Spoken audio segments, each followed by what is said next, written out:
안녕하세요. 책 읽어주는 수희입니다. 오늘은 30, 40대가 봐야 할 책, 헉 40대 초짜 부모라는 책을 일부 낭독해 드리겠습니다.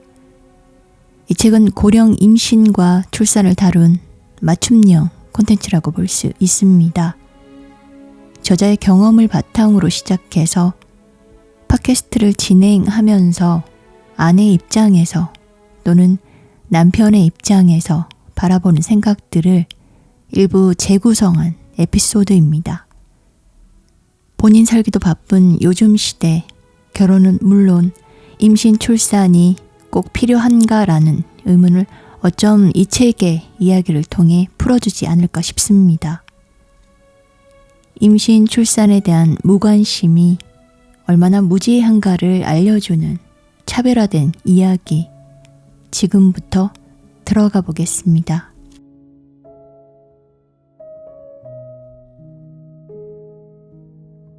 (1장) 결혼 그리고 신혼. 임신 초반, 하던 일을 잠시 접고 집에서 안정을 취하던 때였다. 어느 날 초인종이 울려 나가보니 윗집 아저씨가 상자 하나를 들고 문 앞에 서 있었다. 호스를 잘못 읽어 위층으로 배달된 우리 집 택배였다. 감사한 마음으로 물건을 받고 돌아서려는데 아저씨가 갑자기 내 나이를 물어세웠다.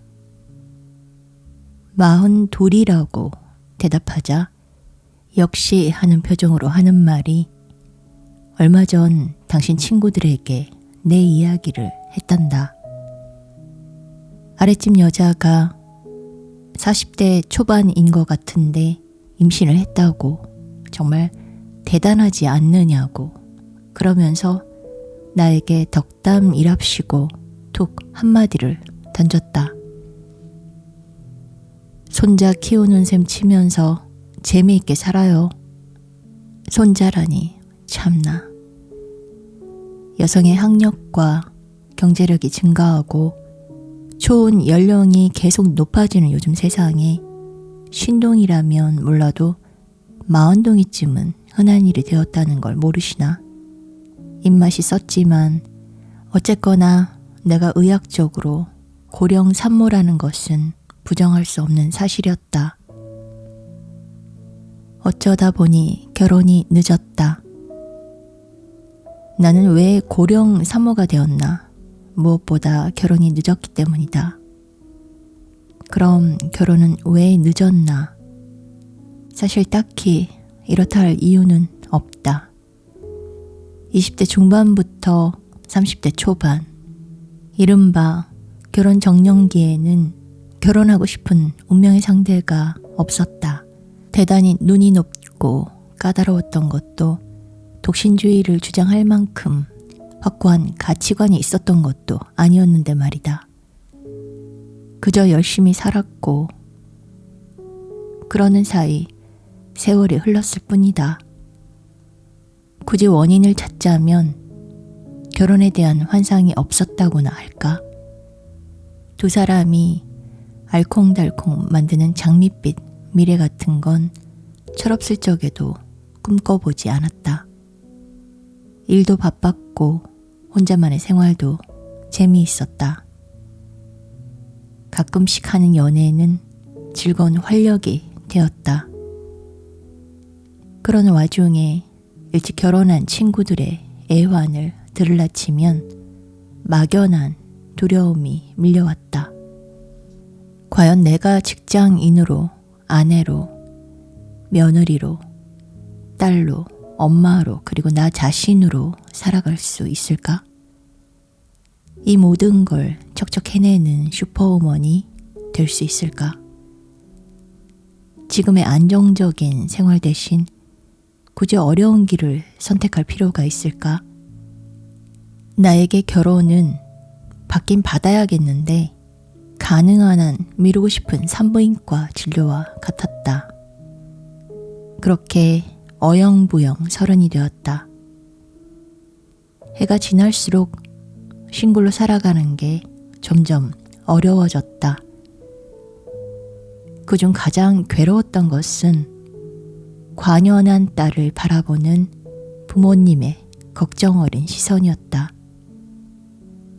내가 방문을 열고 나올 때마다 아빠는 임무를 끝내지 못한 슈퍼히어로 마냥 굳은 얼굴로 한숨을 쏟아내곤 했다. 우물쭈물하는 사이 영영 결혼을 못할지 모른다는 은밀한 불안감도 무시하기 힘들었다. 30대 중반을 넘기면 어느 순간 훅 마흔이 되기 마련인데 한국 사회에서 여자 나이 마흔은 돌싱남과 맞살을 보거나 이번 생은 틀렸어. 자포자기해야 하는 나이다. 무관심과 죄책감과 불안 사이에서 갈팡질팡하던 나는 결국 36살에야 타협을 볼 수 있었다. 결혼과 함께 임신했다 해도 노산. 인생을 꼼꼼하게 계획하고 목적에 맞게 행동하며 사는 사람들이 있다. 사회가 정한 때 딱딱 맞춰서 학교도 가고 결혼도 하고 아이도 낳는 한마디로 모범생들이다. 그에 반해 나는 흘러가는 대로 맡겨두는 유형이다. 좋게 말해 순리대로 산다고나 할까? 그렇다고 느긋하고 태평한 성격도 아니다. 결국 남들과 똑같이 할 거면서 사전에 고민만 많은 효율성이 엄청 떨어지는 스타일이다. 그러다 보니 정작 때를 놓치고 허둥거린 일이 많았다. 결혼과 임신도 그랬다. 의학적으로는 보통 만 35세 이상부터 노산, 즉 고령 임신으로 분류한다. 고령 임신은 임신도 어렵고 한다 해도 만성 고혈압, 임신성 고혈압, 임신성 당뇨 등 여러 합병증이 발생할 가능성이 높아서 고위험군에 속한다. 36에 결혼한 나는 당장 임신을 한데도 이미 고령 산모였던 것이다. 그럼에도 곧장 아이를 갖지 않았다. 어차피 노산인데 아등바등할 필요가 뭐 있나 싶었다. 부부가 사랑하다가 자연스럽게 생기면 낳는 거지 유난 떨지 말자 했다. 돌이켜보면 단순하고 어린 생각이었다. 결혼 생활에 자녀가 포함되어 있다면 하루라도 빨리 낳았어야 했다. 시간은 내 편이 아니고 미래는 불확실하며 상황은 언제 급변할지 모르기 때문이다. 남편과 나는 동갑내기 커플로 처음부터 죽이 잘 맞았다. 그럼에도 신혼 초에는 다들 그렇듯이 서로 다른 생활 습관과 가치관을 조율하느라 정신이 없었다. 어느 날에는 어떤 날은 세상에 둘도 없는 사이처럼 친밀하다가도 어떤 날은 사소한 일에 목숨을 걸고 티격태격했다. 그야말로 전쟁 같은 사랑. 하지만 이런 날이 오래 가지는 않았다. 결혼 생활의 진리 같은 걸 터득해서가 아니라 친정엄마가 암 진단을 받았기 때문이었다.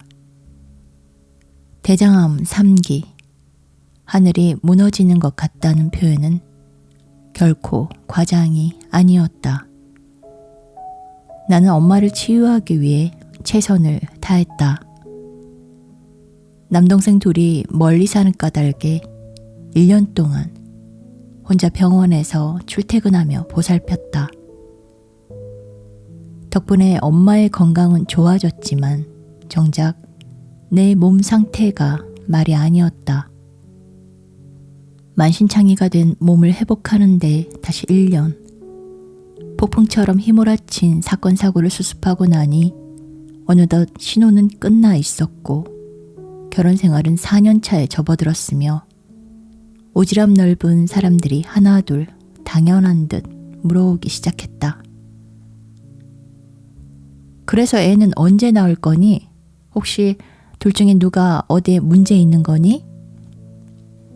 일과 육아라는 평행 우주. 우리 사회에서 여성이 아기를 갖는데 가장 큰 걸림돌을 꼽는다면 아마 직장일 것이다.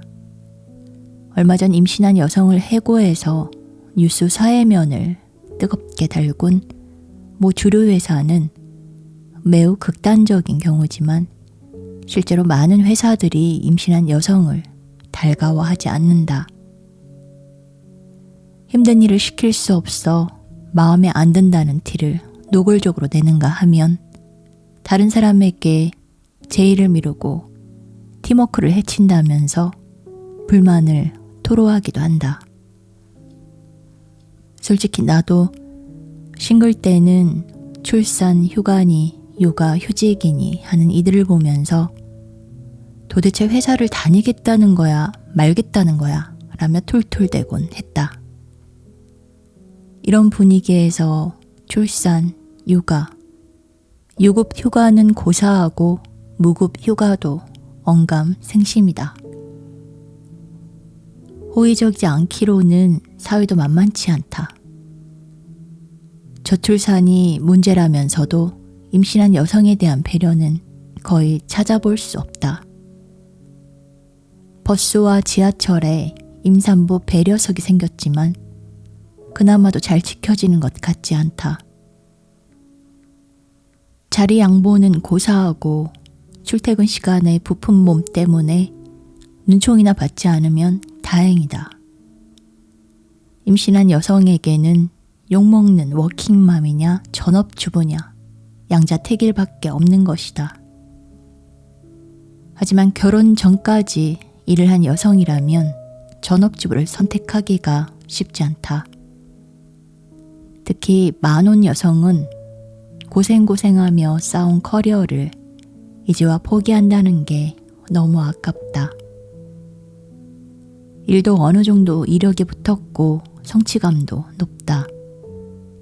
아이가 클 때까지 경제적인 곤란을 겪지 않으려면 벌 수 있을 때 돈도 많이 벌어놔야 한다. 그렇다고 워킹맘을 택하자니 나 같은 경우는 정말 답이 안 나왔다. 무거운 몸을 안고 출퇴근하는 것, 유산할 위험을 감수하는 것, 동료들의 곱지 않은 시선을 감내하는 것, 중요한 프로젝트와 승진 및 포상에서 열애로 취급받는 것까지는 그렇다 치자. 아이를 낳으면 대체 누가 길러줄 것인가? 친정엄마는 이제 막 항암 치료를 마쳤고 시댁은 차로만 6시간이 걸리는 남쪽 끝에 있었다. 가족이고 친척이고 도움을 기대할 만한 데가 어디도 없는 것이다. 베이비시터도 생각을 해봤지만 믿을 만한 사람을 구하기가 힘들 뿐더러 비용도 만만치 않았다. 이것이 내가 임신을 망설인 가장 큰 이유였다. 하지만 나중에 출산한 뒤 내 옆에 누워 옹알이하는 아기를 보며 이런 생각을 했다. 지금 안 나오는 답이라면 시간이 지나도 나오지 않는다. 안 나을 거면 모를까. 기왕 낳기로 결심을 했다면 해답 없는 일에 시간을 소모하기보다는 하루라도 빨리 행동에 돌입하는 게 차라리 현명할지 모른다. 2장 임신 준비기. 결혼 전까지 임신은 굉장히 쉬운 일인 줄 알았다. 원나잇 스탠드로 아기가 생기는 설정에서 출발한 영화나 드라마가 너무 많아서인지 성관계는 임신이라는 공식이 자연스럽게 머릿속에 박혀 있었던 것 같다. 하지만 드라마가 괜히 드라마고 영화가 괜히 영화겠는가. 40 넘어서의 임신은 그렇게 수월한 게 아니었다. 아니 어쩌면 간절함이 컸던 만큼 더 어렵게 느껴졌는지도 모르겠다. 이런저런 고민 끝에 아기를 갖기로 결심했으나 한동안은 무슨 짓을 해도 임신이 되지 않았다. 하지만 내가 정말 아이를 가질 수 있을까? 아이가 건강하게 들어설까? 같은 걱정은 하지 않았다. 그냥 어떻게 되겠지라는 생각이 더 컸던 것 같다. 주변의 걱정과 스트레스. 결혼 전 대체 언제 결혼할 거냐는 질문 공세에 시달릴 때는 결혼만 하면 모든 문제가 다 해결될 줄 알았다. 하지만 웬걸 결혼을 하고 나니 대체 언제 아이를 낳을 거냐는 새로운 질문이 기다리고 있었다. 회사건 가족이건 친구들 모임이건 마찬가지였다. 처음에는 학업, 취업, 결혼, 출산을 마치 당연한 통과 의례처럼 거치는 삶이 과연 마땅한 것인가 하는 의문이 들었다. 하지만 마땅치 않다고 한들 남들과 다른 삶을 선택할 배짱이 없었던 나는 곧 의문은 접어두고 답을 마련하는데 분주해졌다. 주변에서 혹시 피임하는 것 아니냐, 둘 중에 누가 문제가 있는 건 아니냐, 병원에서 검사는 받아봤느냐 등등 내밀한 질문을 거침없이 해왔다. 용한 병원이 있는데 한번 가보라는 둥, 애서는데 좋은 한약을 먹어보라는 둥, 괴력 난신 돋는 조언도 난무했다. 초반에는 이것도 관심 잃으니 하면서 일일이 진심으로 듣고 대답했지만 점점 이건 아니다 싶어서 어느 시점부터는 한 귀로 듣고 한 귀로 흘렸다. 아이가 생기지 않을 때 가장 힘든 사람은 누가 뭐래도 당사자들이다. 결혼 5년 차 지인 부부만 하더라도 아이를 갖지 못해 받는 스트레스가 매우 심했다. 버려진 임신 테스터기만 60여 개. 불임 클리닉을 다니면서 2달에 한 번씩 총 3번 인공수정을 시도했지만 모두 실패했고 서로를 탓하다가 이혼 직전까지 갔다. 아기 소식만 기다리는 주위의 시선과 모른 척 눈치 보는 암묵적인 집안 분위기가 지긋지긋했단다. 그 심정이 어떨지 조금이라도 헤아려진다면 제발 쓸데없는 오지랖은 깊숙이 넣어두시길. 안 될수록 릴렉스. 앞서 말했듯이 나는 마음만 먹으면 임신이 될 줄 알았다. 조금만 노력하면 금방 생기지 않겠나 싶었다. 하지만 나이를 정말 무시할 수 없는 것인지 아기가 뚝딱 들어서지 않았다. 그런 일이 몇 번 반복되고 나니 슬쩍 걱정이 되었다. 전에는 주변의 질문이 스트레스였는데 이제는 아기가 생기지 않는 것이 스트레스였다. 남들처럼 산부인과에 가서 배란일이라도 맞춰 준비를 해야 하나, 잔뜩 기대하다가 생리를 시작하면 기분이 우울해지고 내 몸에 무슨 문제라도 있는 건지 신경 쓰이기 시작했다. 오늘날 세계는 개발이라는 이름 아래 환경을 파괴하거나 오염시키고 있고 기업은 자기 개발이라는 이름 아래 개인의 무한 경쟁과 스트레스를 강요하고 있다. 우리를 둘러싼 크고 작은 문제들이 모두 여기에서 비롯되었다고 해도 과언이 아니다. 임신도 그런 문제들 중 하나일까? 9to6로 구획된 빡빡한 일상. 밤낮 없이 계속되는 일과와 그로 인해 불규칙해진 생활. 컴퓨터에 매달리는 사이 쇠약해진 체력이 임신을 날이 갈수록 어렵게 만드는 것일까? 당장 내 주변만 봐도 피임하지 않고 정상적으로 부부관계를 하는데 1년 이상 임신이 지연되는 난임 부부가 점점 늘고 있다. 이들의 공통점은 정확한 원인이 없는데도 난임이 계속된다는 것이다. 의사들이 할 수 있는 것도 스트레스를 줄이고 마음을 편히 가지라는 말뿐이다. 차라리 정확한 원인이 있다면 치료도 쉽겠지만 그게 아니니 대처할 길이 전무한 것이다. 나도 마찬가지였다. 임신이 안 돼 병원에 갔지만 자궁이고 난소고 나팔관이고 별 문제가 없었다. 남편도 40대다 보니 20대에 비해 정자의 단위당 개체수와 활동성이 떨어지긴 했지만 평균치 안에는 들었다. 결과적으로 두 사람 다 아무 문제가 없었다. 계속 노력하면서 기다리는 것 외에는 별다른 방법이 없다는 뜻이다. 만약 몸이 문제라면 임신하기 좋은 몸을 만들면 된다. 정자의 활동성이 떨어진다면 인공수정을 하면 된다. 그런데 아무 문제가 없다면 그냥 시간 싸움이다. 마음 편히 먹고 기다릴 수밖에 없다는 이야기다. 하지만 그 기다림이 못 견디게 힘들고 괴롭다면 불임 클리닉이라도 다니면서 심리적 안정을 찾으라고 권하고 싶다. 임신의 가장 큰 적은 스트레스이기 때문이다. 마음이 아니라 일이나 관계 등 외부 요인으로 스트레스를 받는다면 어떻게든 관리 통제해야 한다. 나도 예민한 성격이라 스트레스에 민감한 편인데 무방비로 대처했다가 유산을 한 아린 경험이 있다.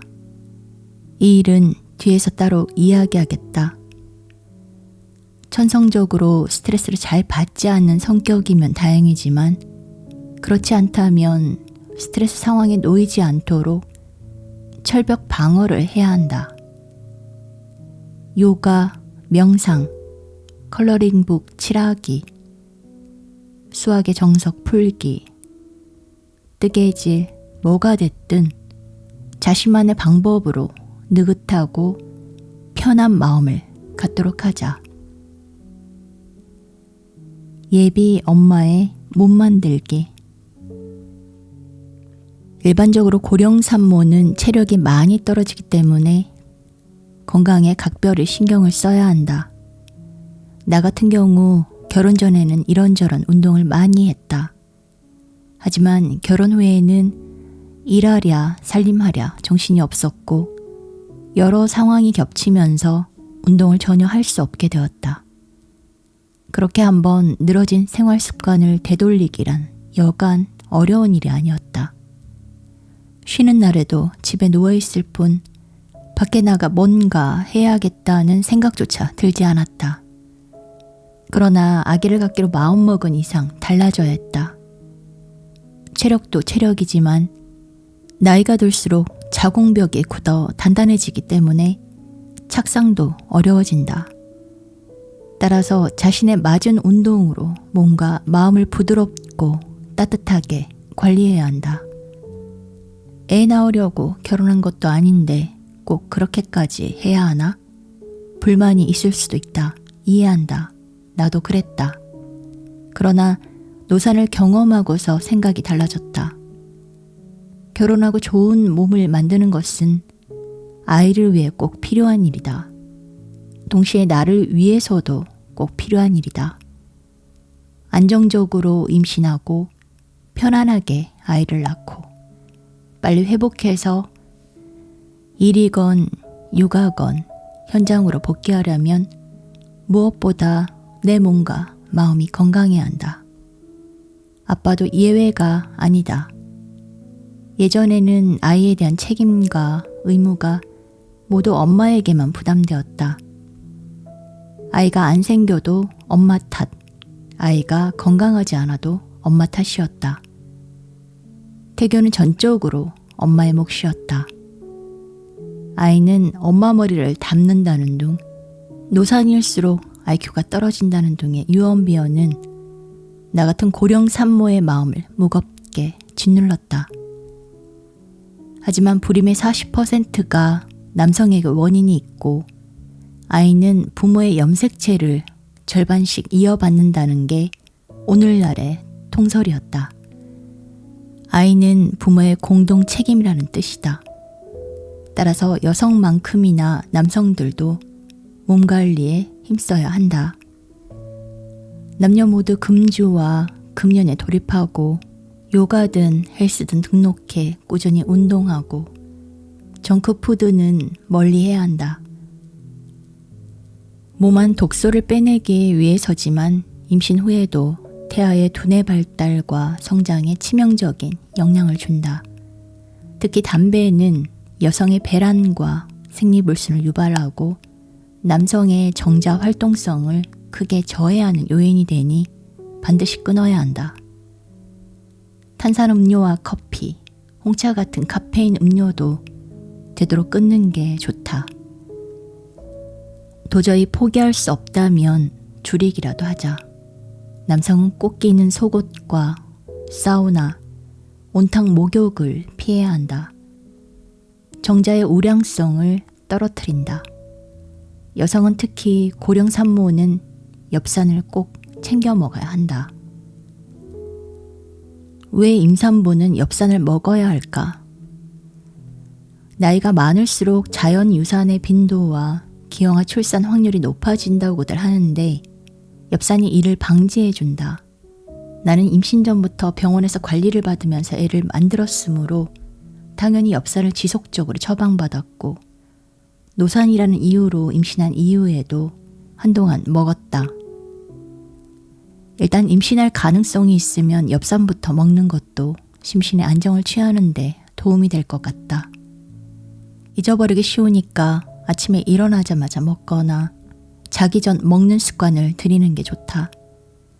물론 모두 의사와 상의한 다음에 할 일이다. 가격은 몇천 원부터 몇만 원까지 다양하다. 보건소에서도 나눠주니 이용해보는 것도 좋다. 효율적으로 임신하기로 했다. 부부관계는 지극히 사적인 영역이라고 생각했다. 여기에 의사가 개입해서 검사를 하고 나를 잡고 대사를 치르게 한다는 게 영 거북살스러웠다. 마흔 무렵 주변에서 병원에 좀 다녀보지 그래 하는 충고를 진지하게 받아들이지 않은 이유였다. 하지만 결국 나는 병원에서 인공수정으로 아이를 만들었다. 초혼 연령이 전반적으로 높아진 요즘은 35에서 40세를 임신의 세컨드 베스트 시기라고 한다지만 나이가 많아질수록 임신이 어려워지는 건 부정할 수 없는 사실이었다. 몇 번 자연 임신에 실패하자 보다 효율적으로 아이를 갖기로 결심했다. 결심이 서니 가장 시급한 일은 병원을 결정하는 것이었다. 큰 병원에 가야 하나? 그 넓고 삭막한 공간을 여기저기 헤맬 걸 생각하니 벌써부터 느낌이 쎄했다.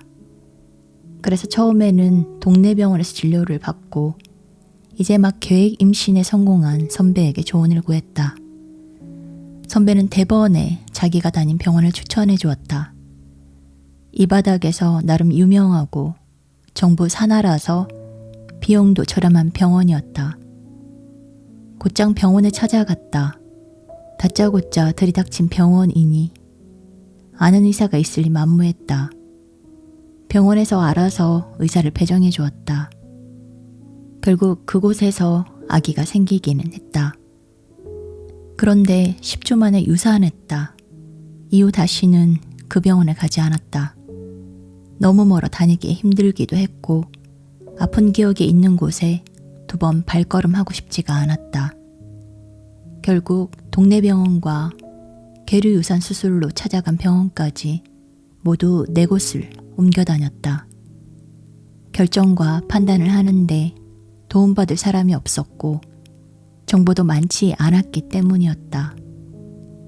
지금 병원을 선택하려는 사람이 있다면 나는 이렇게 조언하고 싶다.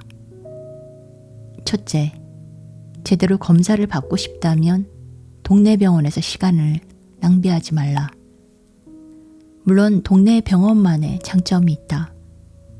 가깝고 수시로 몸 상태를 확인하면서 의사와 깊이 의논할 수 있다. 반면 정밀 검사나 인공수정 같은 시술을 받는 게 힘들다. 만약 자신의 건강검진을 치밀하게 받고자 한다면 믿을 만한 전문 의료진의 확언을 들어야만 직성이 풀린다면 아예 처음부터 큰 병원에 가는 게 맞다. 동네 병원이 무조건 안 좋다는 얘기가 아니다. 시설을 갖춘 전문 병원이 동네에 있다면 얼마든지 추천한다. 둘째, 집이나 직장에서의 거리도 중요하다. 임신 초기와 막달에는 매우 집중적으로 병원에 가야 할 수도 있다. 그런데 병원이 먼 곳에 있으면 가뜩이나 시술 때문에 혹은 아기 때문에 힘든데 오가기가 정말 힘들어진다. 해서 가급적 가까운 곳을 선택하라고 권하고 싶다. 선배가 추천해줬다는 병원은 서울 강북에 있었다. 우리 집이 용인이었으니 어지간히 먼 거리였지만 운전을 하기 때문에 스스로 기동력이 있다고 자만했다. 하지만 이렇게 고생할 필요가 전혀 없었던 것이 용인에도 그만큼 유명하고 좋은 병원이 얼마든지 있었다. 유산수술을 다른 병원에서 한 것도 힘든 상황에서 그 멀리까지 갈 여력이 없었기 때문이었다. 기왕 병원에 갈 생각이라면 근처에 유명한 병원이 있는지 먼저 검색해보자. 유명한 병원일수록 당연히 예약이 밀려있기에 마련이니 반드시 전화를 걸어 현황을 파악하자. 셋째, 병원에 가기 전 담당 의사를 결정해라. 지인에게 병원을 소개받았다면 주치의까지 소개를 받아라. 그렇지 않다면 병원 홈페이지에서 의사의 양력과 전공을 확인해 보면 된다. 특진료를 받는 유명한 의사를 고르라는 게 아니라 진료 스타일이나 출산 경험이 많은지 여부, 엄마들의 평판은 어떤지를 살펴보라는 것이다. 분만까지 혹시 모를 일을 대비해 경험과 지식이 풍부한 의사를 선택하든지 편안하게 내 몸 상태를 말할 수 있는 친밀한 의사를 선택하는 게 좋다. 넷째, 병원 시설이나 비용도 미리 확인하는 게 좋다. 일단 병원에 다니기 시작하면 비용이나 시설을 이유로 다른 병원으로 옮기기가 쉽지 않다. 특히 출산 후 산후조리원을 이용할 계획이라면 병원과 산후조리원이 함께 있는지, 둘 다 이용할 경우 혜택이 있는지, 산후조리원 프로그램은 나와 맞는지 등등을 살펴보라. 당연한 말이지만 정보가 많을수록 나중에 후회할 일도 준다. 병원에 처음 가면 병원을 결정했다면 예약을 잡는다. 보통 생리가 끝난 다음 날 가는 것이 배란일을 잡거나 여러 가지 검사를 하는데 유리하므로 때를 맞춰 예약하는 게 좋다.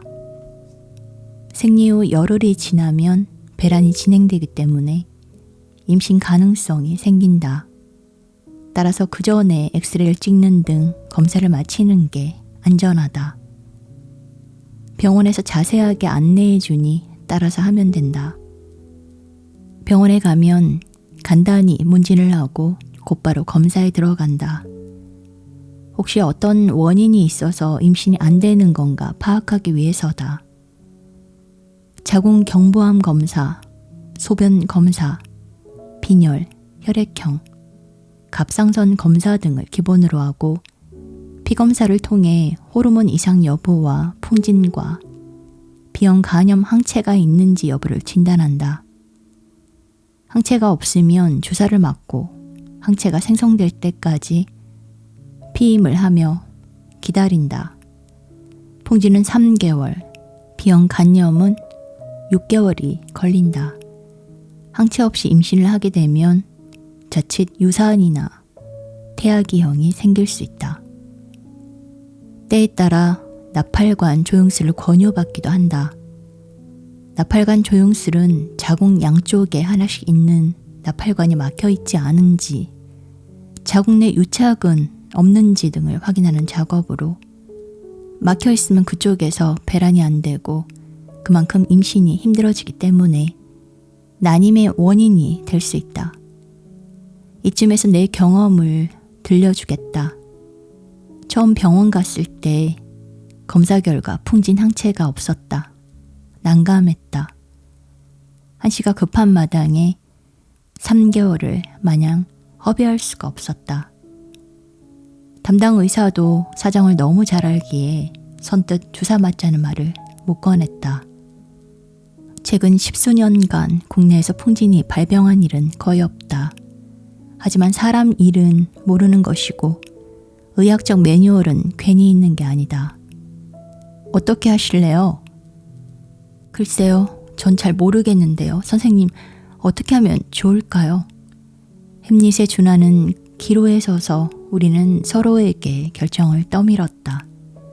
의사는 나에게, 나는 의사에게. 그러다 결국 주사를 맞지 않고 인공수정 시술을 받기로 결정했다. 이 또한 노산의 아픔, 미리 차근차근 준비하지 못한 자신을 탓할 수밖에 없었다. 다행히 시술은 성공적이었다. 착상이 제대로 이루어졌다. 그러나 10주 만에 유산했다. 수술 후 출혈이 비록 생리 때보다 적었지만 사흘까지 많다가 2주가 지나자 비로소 멈추었다. 하지만 몸과 마음의 충격이 오래갔다. 누가 그랬던가. 유산은 출산과 버금가는 흔적을 산모에게 남긴다고. 한동안 뭔가 힘들고 심란하고 멍했다. 하지만 곧 몸과 마음을 추스렸고 그 길로 병원에 가서 풍진 주사를 맞았다. 2015년 통계에 따르면 한국 여성은 평균 30세 결혼에 약 32세의 초산을 경험한다. 35세 이상인 고령 산모의 비율도 23.9%를 차지하고 있다. 이제 고령 임신은 피할 수 없는 추세이고 산모 나이가 많다고 무조건 위험한 것도 아니다. 준비할 시간이 부족할 뿐이지 엄마의 건강이 출산까지 지속되면 나이와 상관없이 얼마든지 건강한 아기를 가질 수 있다. 주변의 흉흉한 이야기에 흔들리지 말자. 임신 전 기본 검사를 받고 건강관리에 주의하고 차분히 준비하면서 기다리면 건강하고 예쁜 아이를 얻을 수 있을 것이다. 계획 임신을 결심하다. 여기까지 왔다면 임신 준비는 거의 마쳤다. 남은 건 이제 실천이다. 처음 얼마간은 자연 임신을 시도해보고 잘 안 되면 계획 임신에 돌입하자. 아무래도 나이가 걸린다면 곧바로 계획 임신으로 넘어가도 된다. 계획 임신의 가장 큰 장점은 허송세월하는 시간을 줄일 수 있다는 것이다. 자연 임신만 고집하면서 왜 아이가 안 생길까 우울해하며 공연히 힘 빼지 말자는 말이다. 병원에서 앞서 얘기한 검사를 받은 뒤 이상이 없다고 나오면 본격적으로 의사의 가이드가 시작된다. 첫 단계는 배란일에 맞춰 숙제를 하는 것이다. 이때 다낭성 난소증후군 때문에 배란장애를 겪는 여성은 배란 유도제를 먹거나 난포를 숙성시키는 주사를 맞거나 한다. 숙제는 의지가 정해준 날에 부부관계를 맺는 것을 뜻하는 업계, 은어다. 처음 숙제를 한 날 잊었던 장면이 불현듯 떠올랐다.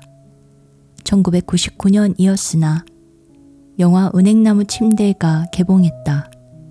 당시 나는 막 대학을 졸업했는데 할리우드 못지않은 특수효과를 앞세운 홍보에 낚여 극장에 갔다. 불이 꺼지고 영화가 시작되었다.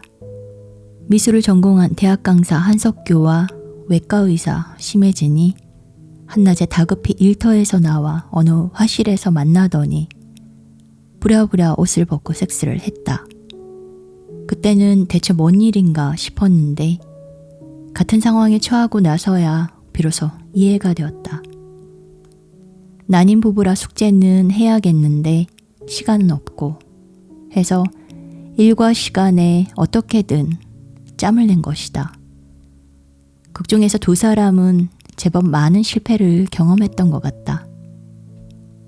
이번에도 안 되면 어떡하지? 하는 심해지는 목소리에는 걱정이 그득했다. 나라고 다르지 않았다. 숙제를 받아들이면 알겠지만 처음에는 아이를 만들 기회가 그리 많지 않다는 사실에 놀라게 된다. 한 달에 한두 번, 1년이라 봤자 현실적으로 20번이 될까 말까다. 숙제하는 날에 남편이 늦게 들어올라 치면 그나마 없는 기회 한 번이 그냥 날아가 버린다. 숙제 후 생리를 할 때마다 임신, 그때까지 대충 되는 거 아니냐 했던 자신감이 조금씩 무너져 내렸다. 고대도 너무 고대네. 그래서 의학의 힘을 좀 더 빌리기로 했다. 먼저 인공수정은 남편의 정액을 받아서 불순물을 제거하고 정자의 활동성은 더욱 강화시킨 다음 산모의 질을 통해 자궁에 직접 넣는 것이다. 화학 처리된 정자가 자궁 내로 들어간 이후의 과정은 정상 임신과 똑같다. 정자의 힘이 약하다든지 양쪽 난관이 모두 막혔다든지 해서 인공수정이 어려울 경우 체외수정을 시도하게 된다. 시험관 아기로 통칭되는 체외수정 시술은 여성의 성숙된 난자와 남성의 정자를 인위적으로 여러 채취해서 시험관이나 배양 접시에서 수정시킨 후 2에서 5일 동안 배양하여 여성의 자궁에 이식하는 방법이다. 인공수정 시술 과정은 대략 이렇다. 먼저 시술하기 4나흘 전 남성은 부부관계를 하거나 자위를 해서 정액을 배출한다. 양질의 정자를 얻기 위해서다. 이후 시술 당일까지는 금욕이다. 그날이 오면 병원의 어두운 방에서 홀로 야한 영화를 감상한다. 물론 나올 때 종이컵에는 정액이 들어있어야 한다. 여기까지 하면 남성의 역할은 끝난다. 나머지는 모두 여성의 일이다. 여성은 생리가 시작된 지 이틀째 병원에 가서 클로미펜 같은 경구용 배란 유도제를 처방받거나 주사를 통해 과배란을 유도한다. 한 달에 하나씩 성숙하는 난자를 인위적으로 여러 개 성숙시켜서 임신 확률을 높이려는 것이다.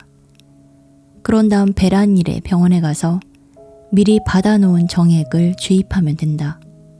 간단하게 서술했지만 사실 쉽지 않은 일이다. 시간 맞춰 약을 먹는 것도 보통 일이 아니고 배에 직접 주사바늘을 찔러 넣는 것도 무서웠다. 특히 병원 침대에 들이누워 정액을 주입받는 일은 산부인과 구력 의자에 앉는 것만큼이나 익숙해지지가 않았다. 마치 애 낳는 기계나 짐승이 된 느낌이랄까. 나라는 사람이 결국 이걸 위해 지금까지 존재해왔던 건가 하는 회의감 같은 게 밀려왔다. 인공수정도 이럴진데 시험관 아기는 시술 과정도 수술에 버금가게 복잡하고 감정 소모도 훨씬 크다. 뭐 아무래도 좋다. 그렇게 해서 임신만 된다면. 하지만 전생에 나라를 구한 게 아니고서야 원샷 원킬은 꿈 같은 일이었다. 지난한 과정은 처음부터 다시 시작된다. 계획 임신이 실패한 일이 반복되면 사람에 따라 가족 간에 소원해진달지, 지인들과 관계가 끊기거나 대인 기피증이 생긴달지 하는 후유증을 겪는다. 어떤 부부는 선물 받은 아기 신발을 매만지며 밤새 울었다고 한다. 다행히 나는 이 문제로 스트레스를 주는 사람도 없었고 성격도 무던한 편이라 비교적 마음 편히 지낼 수 있었다. 그보다는 남편과 함께 노력하고 치료받으면 해결되겠거니 포기하지 않으면 언젠가 작은 발로 엄마 아빠를 찾아올 한 생명을 만날 수 있겠거니 더 단단하게 마음을 다졌다.